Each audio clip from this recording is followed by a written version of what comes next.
Memories to be made, history quite possibly as well, as we continue our coverage here of Super Bowl 42 from the Desert Botanical Gardens on CBSSports.com. Hey, how are you, folks? Jason Horowitz, glad to be with you on Countdown to Kickoff, presented by Comcast, as we have all week long. We've got news and notes, of course, team reports, and we've been bringing in Super Bowl MVPs and Hall of Famers. And we bring in one that's very familiar to Giants fans and fans all over the country, and, of course, CBS fans as well. Phil Simms, Super Bowl 21 MVP, and, of course, three-time Super Bowl champ Randy Cross with us as well. And, Phil, I got to be honest, this is my first Super Bowl, and we've talked about that this weekend. Rookie, yeah.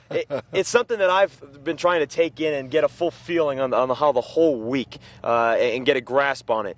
From your experience, your first Super Bowl and what Eli and all the guys on the Giants are going through with their first Super Bowl for the most part, can you really get a full feel and a full appreciation in your first Super Bowl?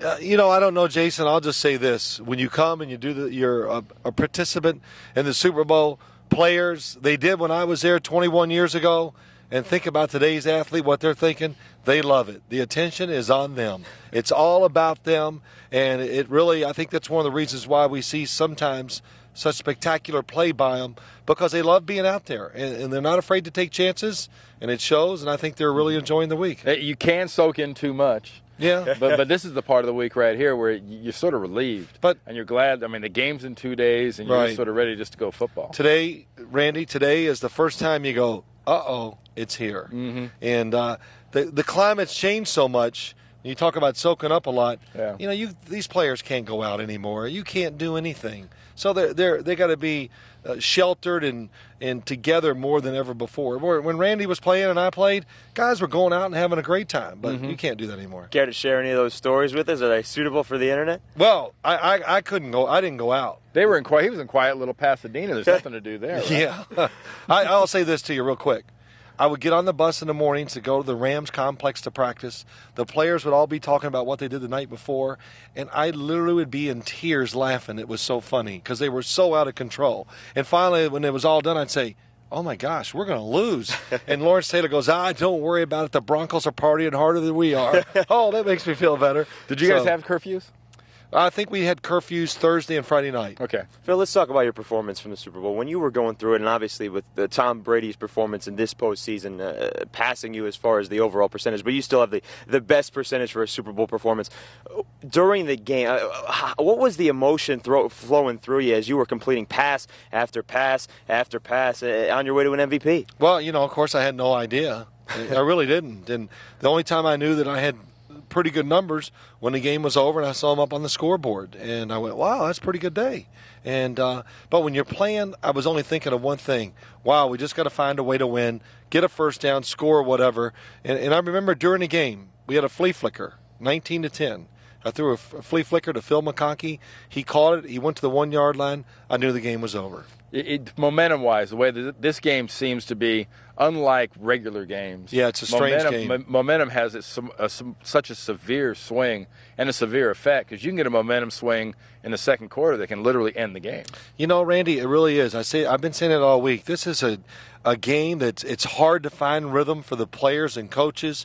And I tell you, too, I think the big problem now, maybe more than ever, players overreact to mistakes. Mm-hmm. Oh, my gosh, I could have just lost the Super Bowl. And they get down or whatever. And it's the finality of the whole thing, too, that they realize. Where if you make mistakes during the season, you realize there's next week. And I think that the fact that it is the Super Bowl, it's just such a different game that it is very hard for teams to get going and find that rhythm. I've always thought one of the most overrated things in the Super Bowl were halftime adjustments, because you're in there so doggone long. Most of the guys that forgot what you talked about by the time you hit the field again. That's right. But it's the adjustments on the sidelines that tend to be the ones that you remember the most and that are most effective. Yeah, that is true, Randy. But during the course, heading into the Super Bowl, knowing that you've got double the amount of time for the halftime, I mean, are coaches prepping for what they're going to do during halftime? Do they have to plan something different?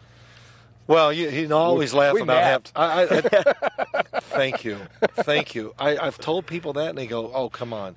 I can remember laying down on an old wooden bench and sleeping for a good 10 to 15 minutes at halftime. And we got up, and we were down 10-9. You know what Bill Parcells said? Hey, men, We got 30 minutes. Let's go.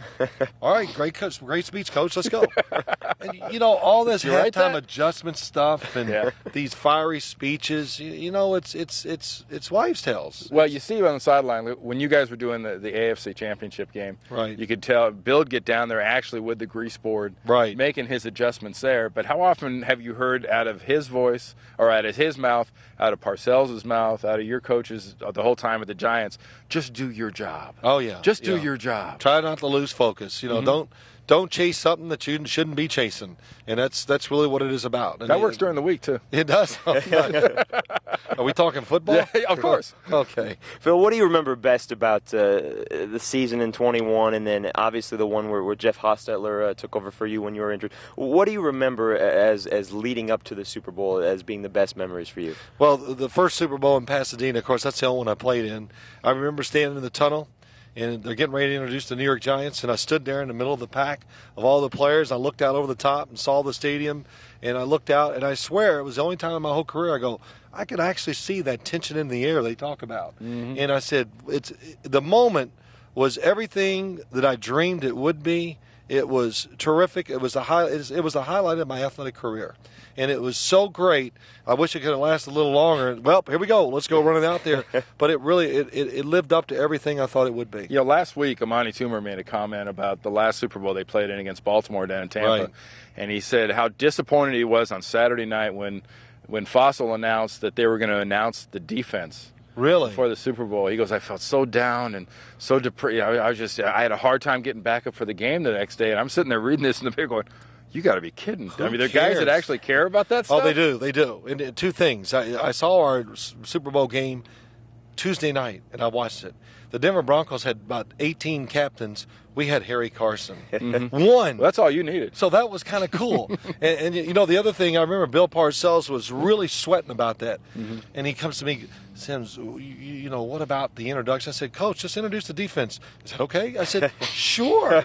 I don't want to take the time to run out there. I want to go out and warm up. And so it is a big problem. Players do get involved in it, and they shouldn't worry about it. Well, that's why everyone was so amazed in 2001 or January 2002 when Belichick just sent the whole team out. So it changed it. I am a little sad about that. I don't know about you, Jason, as a fan. I like seeing the players get introduced, to see their faces, see who's nervous, and just to see the joy that a lot of them get in getting introduced. You know what, though? It may be a long time before we see that happen again because now everybody's going after that whole team. We'll speak about the current teams and who's playing here in Super Bowl 42 when we substitute Pat Kerwin of NFL.com for Randy Cross, and we'll get into the legacy of Tom Brady and, of course, the trip for Eli Manning and what he's done here in the playoffs as we continue here on Countdown to Kickoff, presented by Comcast with Phil Simms and, of course, here on CBSSports.com.